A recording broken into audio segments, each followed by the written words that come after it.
Topic है French revolution Bastille incident से Napoleon के डेथ तक का मतलब मेरा टॉपिक है उतना। तो मैंने अपने इस पूरे टॉपिक को 5 हिस्सों में डिवाइड किया है। पहला है बेस्टाइल इंसिडेंट। तो फ्रांस का जो राजा था लुईस 16, वो जो था बहुत फ्रांस का राजा था लुईस 16। तो उसका ब्रिटिश जो था वो एक एनिमी था फ्रांस का राजा का, और ब्रिटिश से वो इंडिपेंडेंस पाने के लिए अमेरिका की 13 कॉलोनी थी वो स्ट्रगल कर रही थी। तो फ्रांस के राजा ने उनकी हेल्प की थी। तो इसकी वजह से फ्रांस के राजा के पास पैसे की कमी हो गए, तो उसने टैक्स बढ़ा दिए लोगों के लिए टैक्स बढ़ा दिए। तो लोग गुस्से में आ गए, इसलिए उन्होंने 14 जुलाई 1789 को कम से कम 7,000 लोगों ने मार्च कर दिया। एक फोर्ट्रेस टाउन था बेस्टील में।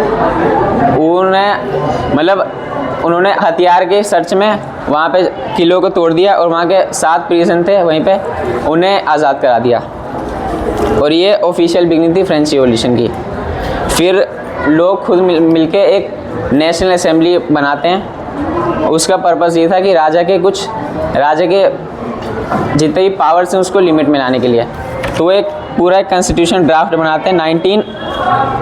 1791 में वो कंप्लीट होता है पूरा ड्राफ्ट। फिर जो है कि नेशनल असेंबली को लगता है कि जो राजा है लुईस 16, वो हम अपनी पावर को और बढ़ाने के लिए प्रशिया और ऑस्ट्रिया के साथ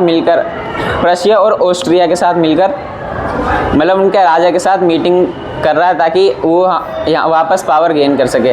तो नेशनल असेंबली जो नई बनी थी वो ऑस्ट्रिया और प्रशिया के साथ वॉर पे चली गई, जिससे उन्होंने बाकी फ्रांस के लोकल सिटीजन पे ध्यान नहीं दिया। तो लोकल सिटीजन गुस्सा हो गए, तो वहाँ पे पॉलिटिकल क्लब्स बनने लगे।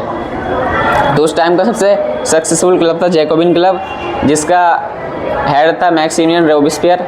तो धीरे धीरे वो पावर में आने लगी मैक्सिमिलियन रोबेस्पियर वाली जैकोबिन क्लब। और 21 सितंबर 1792 को उन्होंने फ्रांस को एक रिपब्लिक घोषित कर दिया, रिपब्लिक नेशन, वो मोनार्की से हटाकर। और जो लुईस 16 उनका राजा था, वो 21 जनवरी 1793 को उन्होंने गिलोटिन पे चढ़ा दिया, मतलब फांसी पे चढ़ा दी। फिर चौथा है रेन ऑफ टेरर। ये पीरियड फ्रॉम 1793 टू 1794, ये रिफ़र किया जाता है रेन ऑफ टेरर को, जब रोबेस्पियर का शासन था फ्रांस में। रोबेस्पियर एक पॉलिसी फॉलो करता था, सीवियर कंट्रोल एंड पनिशमेंट। मतलब जो भी उसके खिलाफ, उसकी धाराओं के खिलाफ बोलता था, उसे वो डायरेक्ट गिलोटिन पे चढ़ा देता था, जिससे लोगों को उस पर गुस्सा आने लगा। फिर एक दिन लोगों ने मिलकर रोबेस्पियर को उसी के गिलोटिन पे चढ़ा दिया। तो वहीं से फॉल ऑफ जैकोबिन क्लब हो गया। फिर 5 साल तक एक वेल्दियर मतलब 1794 में जैकोबिन क्लब का वो हो गया, डाउनफॉल हो गया। तो तब से 1799 तक वेल्दियर मिडिल क्लास के मतलब लोगों ने, जो मिडिल क्लास के थे, उन्होंने पावर संभाली। फिर 1799 में राइज होता है नेपोलियन का। नेपोलियन आता है इजिप्ट से, एक वॉर लड़के आ रहा होता है वो वापस फ्रांस में, और वो एक कॉन्स्टिट्यूशन अपनी तरफ से बना के देता है पूरे फ्रांस को। फिर एक रेफरेंडम करवाता है कि फ्रांस का उसे मतलब पूरे गवर्नमेंट पे कंट्रोल वो करे कि नहीं करे, जो कि एक झूठी रेफरेंडम होती है। उसमें वो जीतता नहीं है, लेकिन फिर भी दिखाया जाता है कि वो जीत गया है नेपोलियन ने फिर अपनी तरफ से बहुत सारे लॉज इम्प्लीमेंट करे। एक जो आपको सबको पता है, नेपोलियन सिविल कोड 1804, उसके फीचर से एबॉलिश कर दी feudal system, equality before law ला दिया, एक्सेट्रा एक्सेट्रा।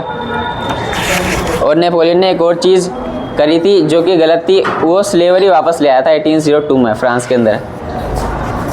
फिर 1815 में बैटल ऑफ वाटरलू होती है फ्रांस की, प्रशिया, रशिया, ऑस्ट्रिया और ब्रिटेन के साथ, जिसमें हार जाता है नेपोलियन। उसका आउटकम निकलता है ट्रीटी ऑफ वियना, जिसके हेड थे ड्यूक मेटरनिक। और ट्रीटी ऑफ वियना के फीचर्स क्या थे कि फ्रांस ने जो भी टेरिटरी गेन की थी नेपोलियन के ड्यूरेशन के टाइम, वो सब उसे छीन ली गई। उसके आसपास स्टेट्स कर दिए गए ताकि वो अपनी एक्सपेंशन ना कर सके, एक्सेट्रा। और फाइनली